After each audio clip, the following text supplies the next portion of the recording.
Buenas tardes a todos. Hello, everybody. Welcome, and thank you for being here after lunch on Friday. The title of this talk, Threat Intelligence, what is it and how do I do it? Do you know anything about this? Does this ring a bell? I suppose this interests you. Who am I? I'm a fan of security, like you. I like to innovate. I like to be an entrepreneur. And today I'm working in a Big Four. It's a consulting company to bringing innovative solutions for threats. I worked in cyber intelligence. In CyberCamp 2015, we opened a startup and we were the winners. And so we just love to generate new ideas. And I'm a fan also about my wife and my daughter. So if you have kids, you know that this is a real passion, and you can share passions, and you have to share your time. Do you know what TLP, traffic light protocol? It's a simple system, very intuitive, how we share information. What is really interests us is what we can share with whom. We have documents in the intelligence area that will be tagged as super confidential, TLP red, if we can share those within our organization, and the P amber for the community, and the TLP green, and for the public at large, TLP white. This is done in such a way that if you're dealing with an incident, you don't want to expose confidential information outside your team. So you have the definitions and where this comes from. This is applied, and this is protocol that is indicated in most of slides.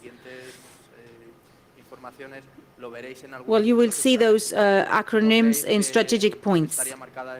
So this presentation would be tagged as what? It's unlimited dissemination for all publics. So it's TLP white. This is being implemented by the CR in the United States. For this presentation, it will be tagged as TLP white. Take this into account for the introduction. If you go to security congresses and conferences, or you will see it in a very typical way, and people don't want for you to take photos, and this information shouldn't be published in the internet. So depending on your color, and if you're interested, this is a Telegram group. /GSEG. You know that these people are very busy, or news channels and the CyberCamp 2017. Do you have any doubts, comments, questions? All this is welcome. As for the structure of my talk, we'll see definitions, what we're talking about, intelligence, types of threats. When we speak about threats and intelligence, what is a threat? The agents. It's not about actors and films. The bads are called actors, you can imagine. These people are carrying guns. The maturity model within the organization, how we are ready or not to defend ourselves. And the next part, it's a collection, use, and sharing of information. What are our sources? In what formats? Because you have a lot of information, but you don't really know how to move it from one place to another. And what are the platforms that help us for that? For information sharings. I'll give you this presentation so you can research on your side, and I'll give you the names of my colleagues so that you can ask them questions. And then acknowledgements and thanks. Many people have helped make this talk, so I'd like to thank them, and I hope you will learn a lot during this hour. And I'll give you the references so that you can know more about this. Pasar al tema de las definiciones. Let's talk about definitions. ¿Para qué necesitamos esto? Why do we need this? Technology is more and more popular, and instead of stealing banks, or instead of doing this with guns and hammers, it's easier from a bar or from home.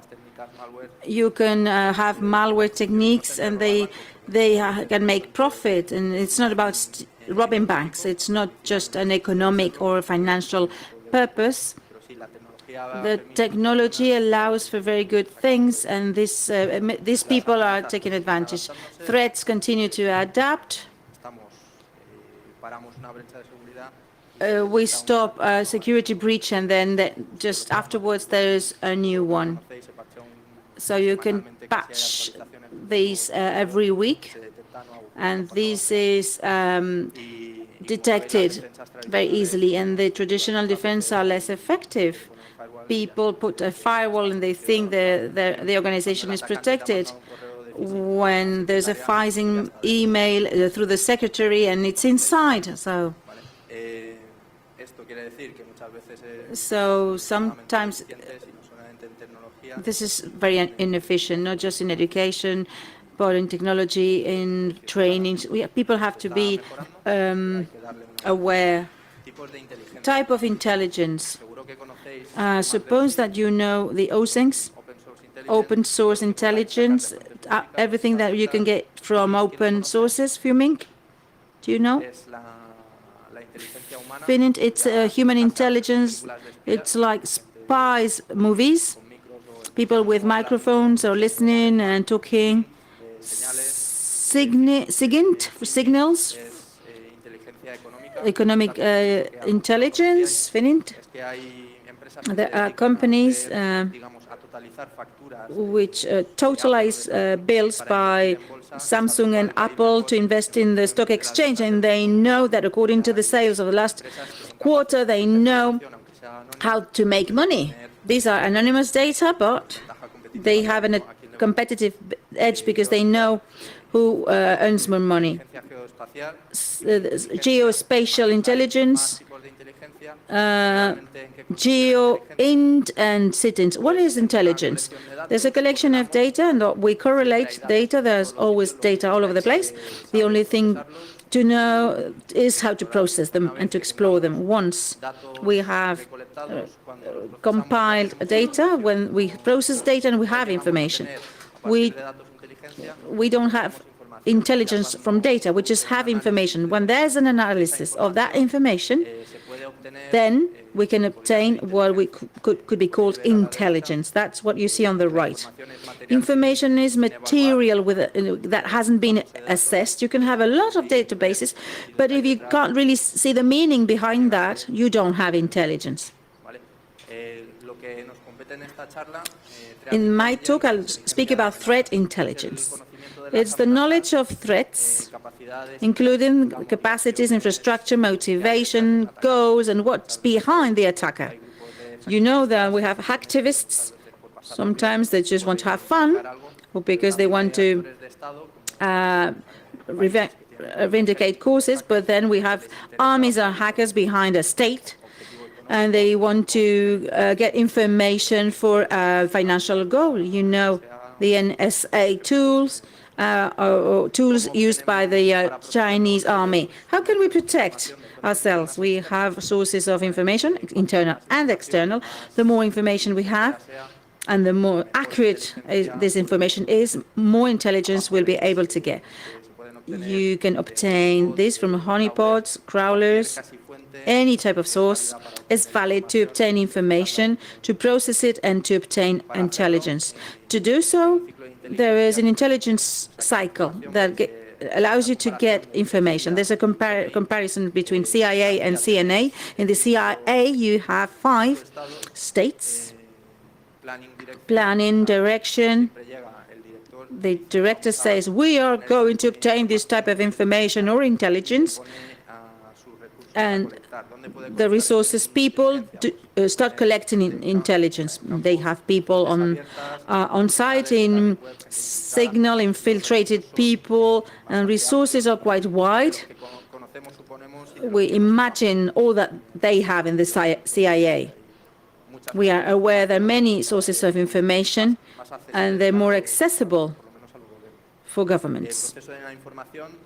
After the processing information, in fact, different teams or separate teams should do that at the same time in order to do cross information analysis and processing to get out the necessary knowledge out of that, and then producing intelligence and dissemination. Once the cycle is finished, this is delivered to, for instance, chiefs of state, of management people, if it's a company. As for the intelligence cycle applied to TIT, this is very similar. The CNI in Spain uses military models. All these cycles come from the military arena, and we apply this for cyber war, or at least to detect threats. Then we obtain data feeds, information that gets to us from honeypots or campaigns of people who are reporting malicious information. This information is external. It's threat intelligence, more valuable or less valuable information, depending if it's commercial or if we generate this internally. And if we have vulnerabilities, breaches, it's interesting to see those. To check that information in order to analyze it. Once we analyze the data, what do we obtain? Valuable information, TTPs. What are TTPs? We'll speak about TTPs. It's technical and procedures used by the attackers, how they are attacking the neighbor. Once we know that, maybe I can protect myself from that same attack and procedure.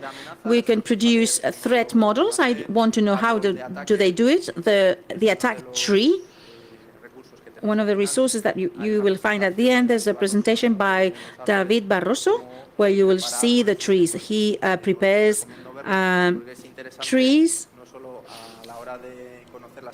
and it's very attractive to know the threats so that the attackers follow the route. Once we get this information, we refine requirements, we share or we deliver this information with tic-tac-see format. I don't know if you know them. These formats are quite unified for information sharing and exchange. And then there is case studies development. Once there is an incident, we can follow up the case and then to close it and lessons learned. And in the next iteration, we will have more information and more knowledge, so it's good. What are the beneficiaries of this intelligence? Well, we have strategic, tactical, operational, and technical intelligence. The technical intelligence is the most popular one, so use your computer for that, but the CEO of the company or the board are more interested in knowing what are the external threats against other companies or to the company itself. As this information, or from this information, you can generate intelligence. You need to adapt it to the stakeholder and to the people you are going to deliver it. So you can give reports on purchases, on financial decisions, a company selling or buying. This can have an impact on the company, or especially for the shareholders. Observing in the internet or in other sources, you can deduct this type or deduce this type of information. Tactical information, tactics, techniques, and procedures. This information is about how the actors want to attack us, basically. Or it's about knowing their sophistication level, how they do it. And this information is for architects. This is operational information now. The security people and defense people use this type of information. And the technical part is for the SOC teams, its technical teams and incident response. Imagine that there's an attack and there is a department manager saying, we are being attacked. Let's see how they do it. And then we follow the procedure they follow to attack. To report it, you define the attack, you see the procedures that are being used, and once you've located them, you know already how you're being attacked, and you know how to remediate it. This information is given to the operational team, everything stops, and it's quite simple method. How to lift up the information and give it to the CEO of the company. We've been attacked, we know how to stop it. And once we've stopped it, you can draft a report of what's happened, what about the incidents, the financial repercussions, but thanks to our team and to our work, we've stopped the threat. What sort of information do we have? Indicators, TTP, security alerts, automatic information, and intelligence reports. I don't know if you know, but intelligence reports have to be adapted to the interlocutor, but also technicians read them so that they can deduce what's happening and how to protect. Indicators and OCs are usually IP addresses or atomic data that you can use to pinpoint a hacking campaign. If they're out of context, they may not have much value, but if you raise them and you see how RAM software, what sort of indicators there are, and with the hash you can get more information and how to process it. What's interesting about that? Well, that the information that we have be appropriate and that you can use it. I'm not going to talk much about this. I'll let you read it. But as you know, everything that a company does, what you want it is for it to be as quick as possible, so you can defend it as much as possible. What kind of threats are there? Here you can see threat landscape.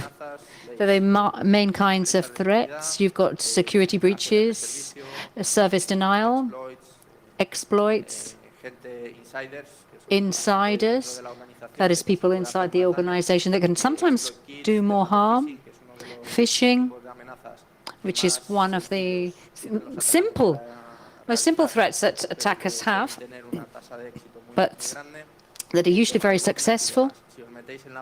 If you go to the ETL page, you can get more information, and you can see of each threat its description and its type. There's also a mind map for threats. It's quite a big one. You probably can't read it from the back of the room, but if you look in more detail, you see there's malware. That's probably what you've most heard about. In fact, the next talk's about malware, adware, information manipulation attacks, and other kinds of attacks. And they're not just computer attacks. There's also attacks if somebody uses a device or it's robbed. If somebody can recoup that information, that suddenly becomes a threat. There are also legal issues,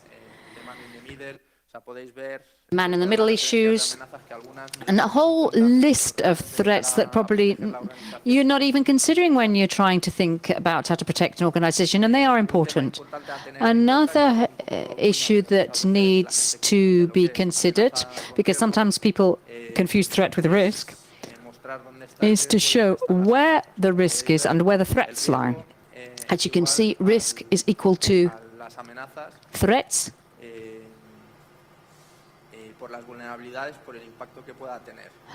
multiplied by the vulnerabilities and the impact they can have. So it's not just so much that you are vulnerable to a threat, but that the attacker manages to use it, and that it does create a risk. So all the factors that we've seen do give you this risk equation. And that's important because if you carry out a global survey that reflects the main concerns of the last 12 months of the largest companies in the world, you can see that malware risks is one that the major companies are most concerned with today. Or phishing attacks. These are the most harmful. And in the last 12 months, what CSOs have done, and especially other security managers, what they've done, they've considered those are the most dangerous. As for vulnerabilities, people who are careless, who don't pay attention. I mean, the threats aren't necessarily in the technology, but actually sometimes it's the employees or people that try to interrelate with technology. You've probably seen a GIF of technology versus sysadmin, and sometimes it's the sysadmin that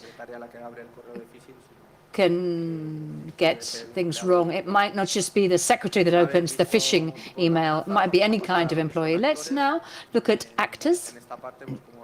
Here, we're talking about the bad guys.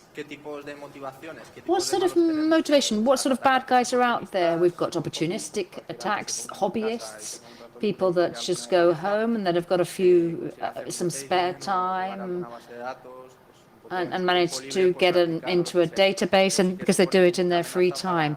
But they are a threat for any kind of organization. Sometimes you don't realize that you're not safe and somebody can create a lot of damage. But there are lower risks. But if you go up the scale, there are activists, hacktivists, people who, for political reasons, come together to carry out coordinated attacks on security installations. I'm sure you've probably heard of cases in which people come together as a group to achieve an aim. And the aim isn't always is money. Organized crime. These are searching for profit. They want money, either through fraud, extortion. Sometimes they use personalized malware, Trojans, ransomware. But that's usually through different organized gangs in which each group takes charge of each part and can create a lot of harm. And then there are advanced persistent threats, which are elite groups who rob intellectual property and who can be dormant or go undetected for 2 years, and who are spying, making money. They've got their own malware, their own techniques, and actually it's kind of complicated to get hold of them. There are not very many of them, but they're usually very good at what they do. And state actors, for example, governments like the Chinese government. I wasn't trying to point the finger at anybody, but we know that China has a hacker army. And these attack countries, try to influence in elections. These are people with lots of resources, and they've got a state funding these kind of things, diplomatic problems. They are very, very highly advanced, and it's kind of complicated to defeat them because they can manipulate them. How do they go about this normally? The kill chain is how the attack happens. There's a recognition phase. There's techniques to recognize the victim. And you can see what infrastructures they have exposed, possible vulnerabilities, what attack lines. Then you can manufacture malware made to measure. This is the initial stage which you know that you're going to follow, and you concentrate on a directed attack. Then the delivery. Sometimes you know phishing or spear phishing. You can get email data on data that you've got. You've won the lottery at Christmas, and you send the email. But phishing and spear phishing campaigns are smaller and far more directed. Once the employee or the person who's being attacked opens their email, they'll start running. Once the malware or the attach is opened, and there are several techniques, the program's installed, and a backdoor is left open to carry on accessing in the future. What sort of options are out there? There's information theft, information manipulation. It's important to know what the aim is, the target is, and then carry it out. There are 1,000 different ways of hiding what you're doing and to glean the data that are interesting for the attacker at that time. How do we detect these kind of attacks? We can detect through the malware sample. We can remove the hash, and with that we can see whether other endpoints have been affected by this sample or by the same attack. IP addresses. If we detect that an attack's been launched from an IP address, we can block it in our firewall.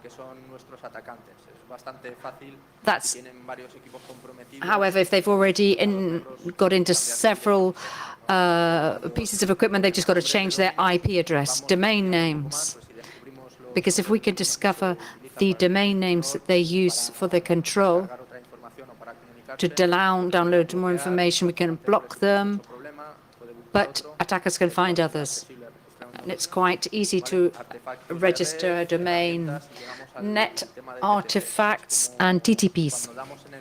When we finally hit the nail on the head, the procedural techniques are the most complicated things to detect for an analyst. But they're what most harms the attacker. Once you've discovered how the attack is being carried out, it's actually fairly easy to detect the next iteration. So the attacker will create a domain, and IP address is fairly easy. But actually changing their techniques completely from top to bottom is far more difficult. That takes more time. There's something else, which comes from Countercraft, which is counterintelligence, counter-espionage.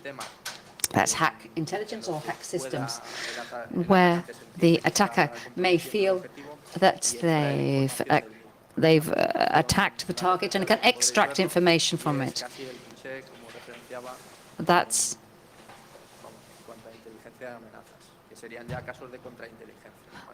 counterintelligence.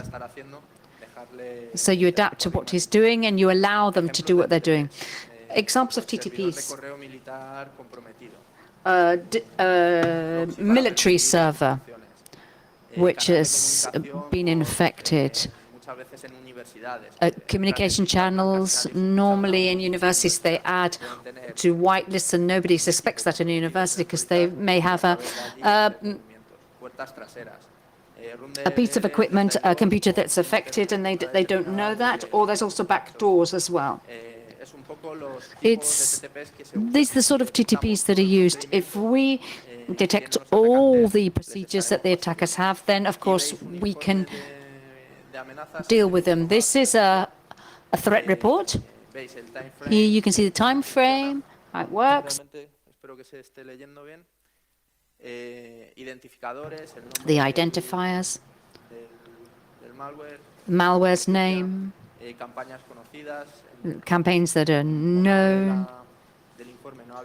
At the time of the report, that was not known.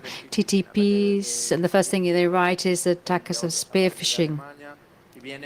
And another one comes in additional information or indicators with hashes, and their different letters are up on the screen, and you can follow the malware and see what it says about that. There are other platforms that also I'll show you to obtain more information.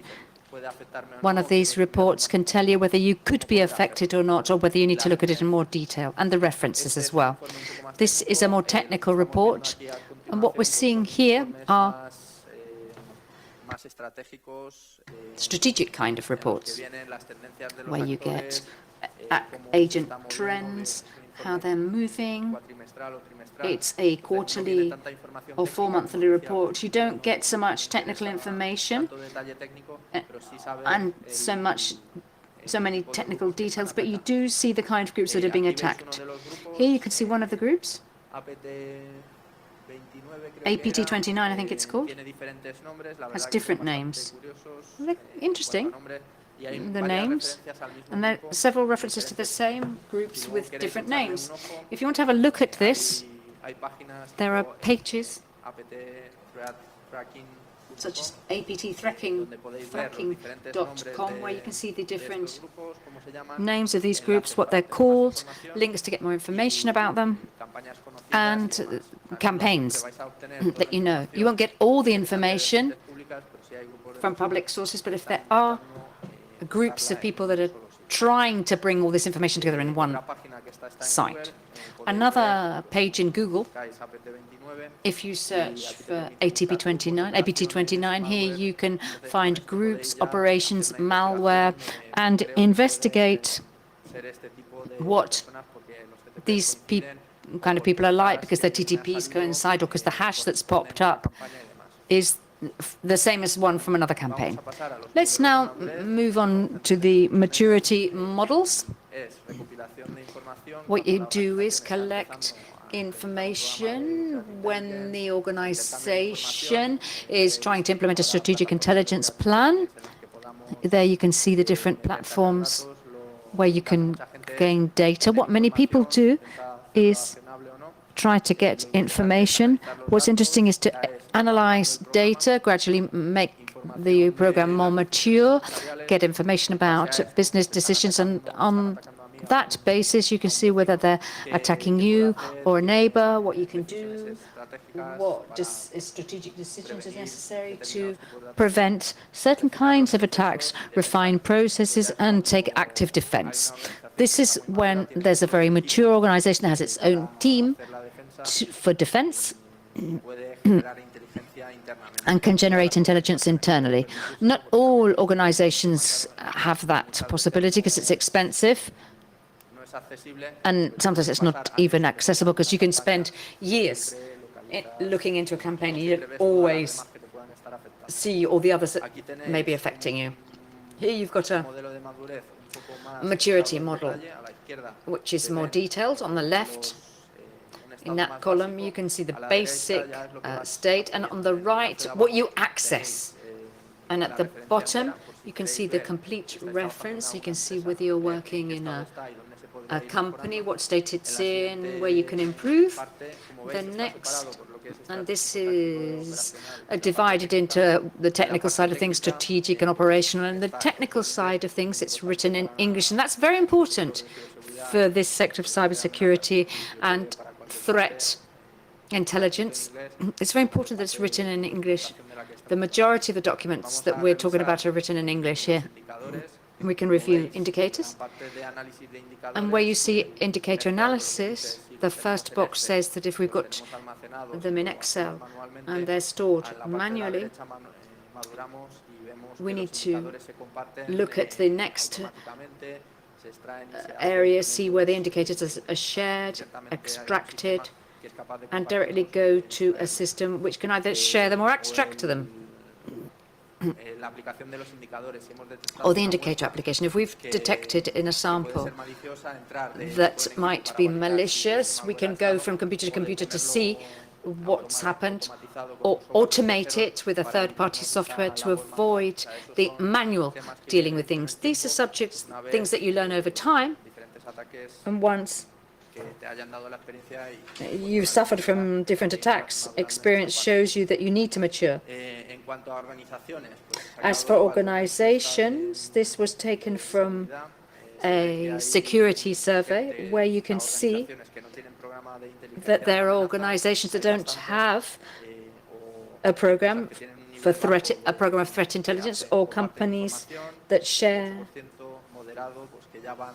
information, have got a threat intelligence program, are able to look at external feeds. 12% of companies have intelligence teams, and only 6% have an advanced function which have dedicated intelligence and create intelligence. And this is to make it reliable. These are, of course, studies in which several companies participate, and you can see That's either not much done, or what has been done isn't very advanced. Collection, using, and sharing information. In this part, we're going to look at sources, formats, and platforms. As for sources, you know, in Surface Web, you can find indexed and OSINT and open access and free feeds and some kind of tools that you can start with. In the deep web, these aren't indexed by search engines. Sometimes it's information that isn't accessible to everybody. And as for the deeper part, sometimes the information is only accessible if you're invited in certain closed communities where content can last for a few minutes or a few hours. It's not always possible to access it. What about sources? Here we've got an anti-phishing source. Here you can see the type of format. You can access their website and obtain the information. What are you interested in? We're not seeing it manually, but able to access it through API.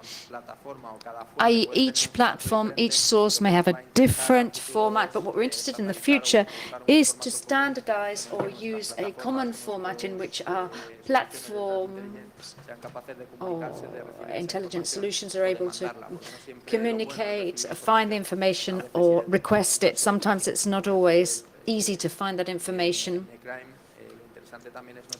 And it's interesting to notify that and score to indicate whether the information is correct or not. And you can see whether it's an automatic bot that's taken the case. Obviously, you get a lower score there, so as not to confuse.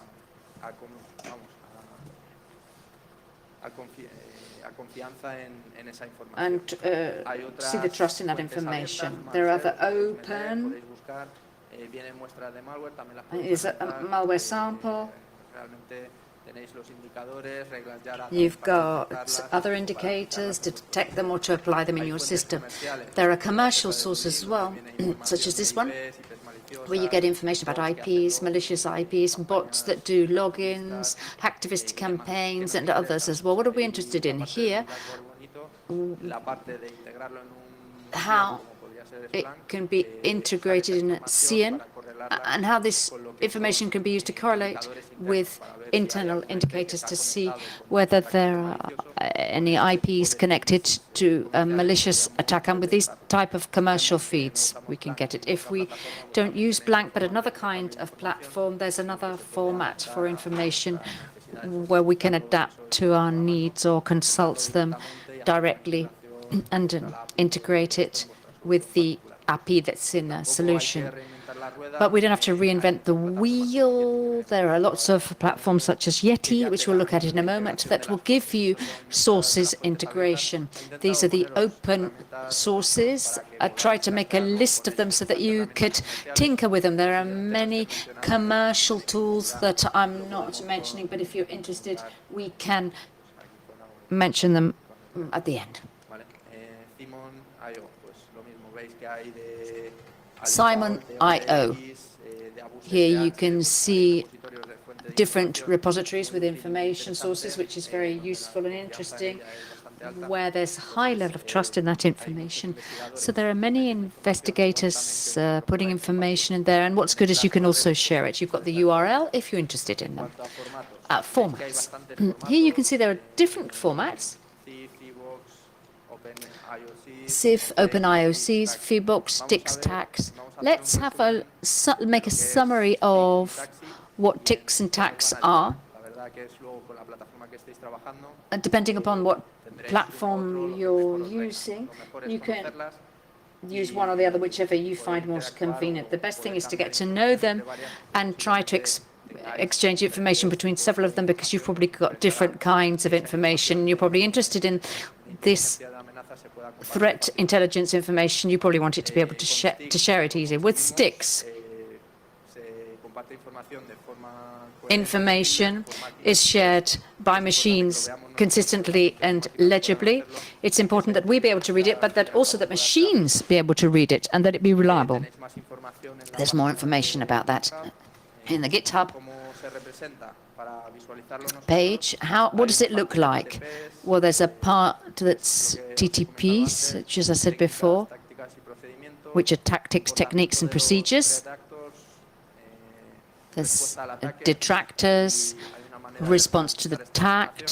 All this information can be represented on icons, group identities, or indicator identities, the IOCs, which is indicators, hashes, and IPs, intrusion sets, which are malware kits or whatever is being made to attack. It's like the set of intrusions that's used to attack the corporation. Malware,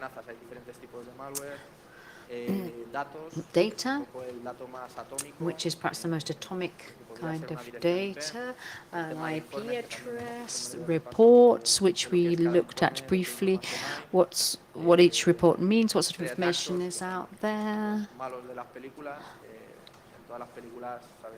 The real bad guys, and you know they are depicted with a guy with a hat and glasses. Legitimate software, sometimes to achieve its objective, malicious attackers use tools, legitimate commercial tools, for their campaigns. And vulnerabilities, which are software mistakes, many of you will have found lots of them. Some are zero-day type. If they're not reported to the company that owns the software, sometimes they're used in the shade to attack certain companies and obtain a profit. How is this represented? Well, we want to relate all this information and see that something's been observed. Here you can see what sort of activity we're seeing. You can see there's a diagram which you can monitor what threats we're seeing, what indicators are there, what tactics are being used, what vulnerabilities, what exploits are being used to attack us, what actors are behind that, and how we can solve it. Because on many occasions, having seen everybody else's list, we're interested in how to solve the problem, not just to detect it, but also how to solve it. Information exchange platforms. This is API, which aligns the exchange models. Taxi is being designed especially to interact with STICs. So you've got collections, which are repositories of objects. Requests are made in request-reply mode. The canals show you the producers sending data to one or several consumers. You can't rely on all of them, but you can draw your own conclusions. Let's now move on to the platform. Here you can see there's all sorts of information, both internal and external.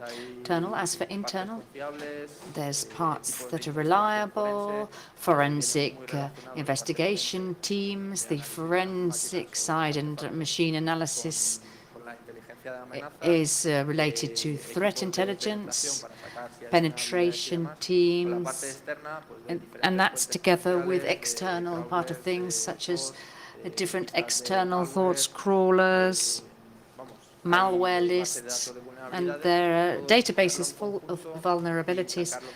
This is all combined, and you get the threat intelligence which you can take action on. Let's just briefly look at the threat intelligence platforms. The application program that allows me to centralize those data and to reach conclusions. Many of those that allow you to take information out of malware. You can take samples, but you can be the first of the class, and maybe you're seeing a malware that nobody has seen. So this information may be very valuable. And then we have free use tools or commercial tools. Some of them have a trial period and limited functionality, but it's useful because you can just have an idea of how to use them. Let's see Intel MQ, incident handling platform. These tools are good for CERT to work with incident response teams. This allows you to collect a great number of data, and as you can see here, there's a part of export of data. Here you can link it, see the data flow and how to work with this. I want to import data, but also to export them with MISP, YARA rules, etc. This is the exports part with APIs. This is the format that you can pick. Here we'll see the information that is contained. You'll see it in JSON format. And we'll see what are the fields, the information contained, and how this information is brought to the next entity. As the exit, you see the type of exit that all these data can give you. Where does information come from? Bots. So bots are collecting information, and this is updated regularly. Most of this data, this is public information.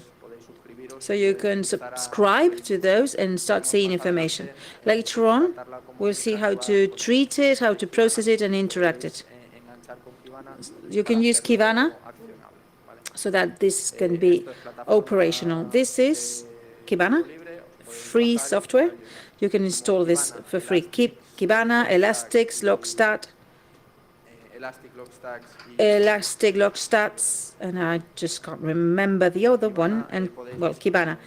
You can view all the data. The searches here for malware, malcode. You can search for the source of information or IPs or types of attacks. This is the type of information that we can obtain in this type of platforms. As you can see, it's quite free and open to what you want to do. Not everything is written. You can enlarge it with your own modules and take more advantage of this tool. As for MISP tools, this is used by CERT. In CB is using that too. This is used to share information for malware indicators. This is tagged.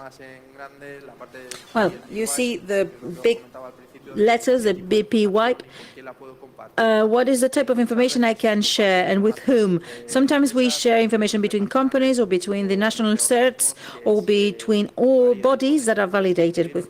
You can subscribe. You see that the European cert is working with this platform. Yeti is another tool that you can use. It's quite intuitive and quite recent.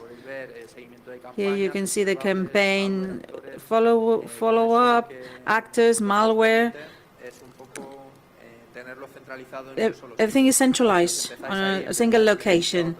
But if you go to look for information in many places, it's not very effective. It's better to have in a single location. It's good to have an IP, but to know if this IP is malicious or not, or if it belongs to a well-known actor. So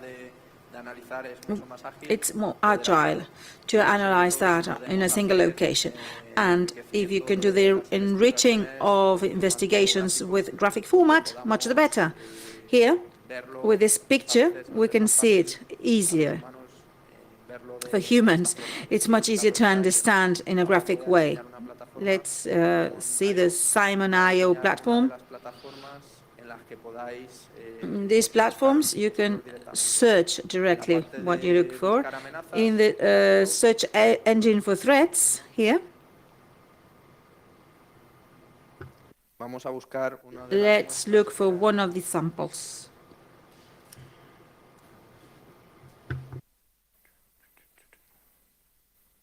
que era malware.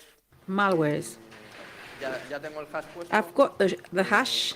Aquí lo que vamos a hacer es buscar este caso que era I'm el documento que os he searching enseñado antes, this sacar algo de case, información and out of this adicional document, I want to get more additional de lo que era information un PETIA, de lo que es ransomware. up Pues aquí ya podéis about ver de forma ransomware. rápida con interfaz web. Here with the web Herramientas de consola. interface, where you Tenéis can la use lista consoles. Here de the referencias. list of reference La parte de tools. referencia. Podéis ver un poco ese hash con You qué can see the otros hashes está hash relacionado. that is related to other hashes with which virus. En If we otras do the search comunidades tipo in Blue other communities like Bluelive, para buscar here you can search indicators, you can share information. la que voy a buscar es I'm searching for total Bueno, esto es de virus. AlienBolt, This is Alien Bolt. X, que metiendo el mismo hash So ya me da más typing the same información, hash, I can get more information. y lo que vais a poder ver de forma bastante And rápida es otra de las you see comunidades another community. cómo funciona no Petya Ransomware, Petya IOCs, Petya podéis sacar ransomware, Petya indicadores ransomware, Petya IOCs, and then you can have compromise indicators. This is the virus total intelligence, the same hash and the information that I can obtain. Entonces, aquí ya me da más información Here de lo que I es el get more information about the file itself, the executable, the antivirus that detects this. So having the hashes in the indicators, you will find what antivirus can detect this. This is 2 years ago. You can see the details, content of the file, analysis, who detects it, who doesn't detect it, and comments of the files and actions. I'm sorry because I didn't show you this. This is the actors chart. This is APT groups, operations and malware search engines, actor tracker, and I think that's all. And that's what I showed you at the beginning.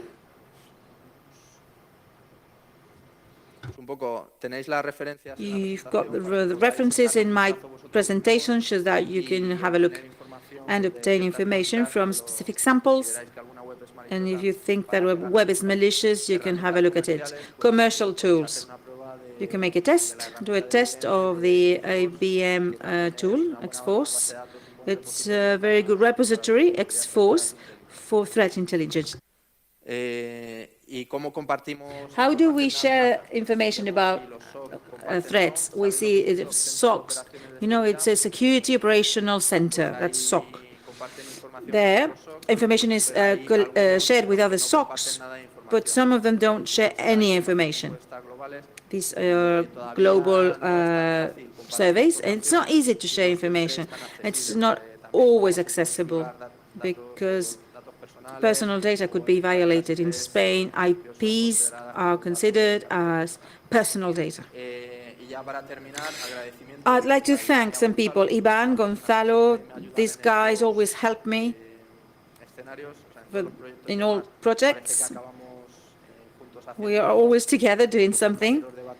These colleagues in cybersecurity.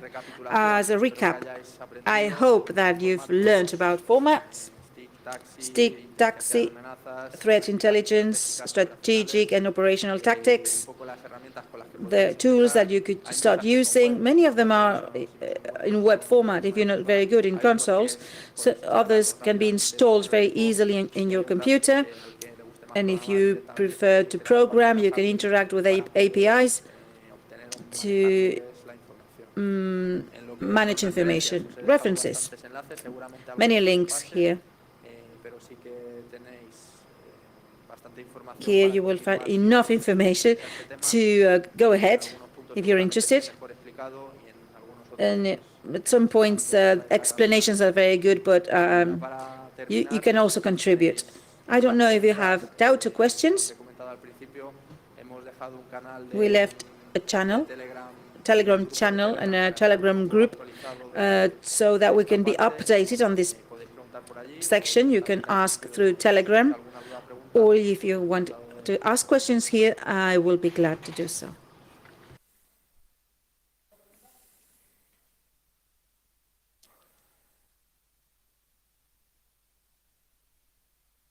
Vale, pues muchas gracias. Thank you very much indeed. Thank you for your attention.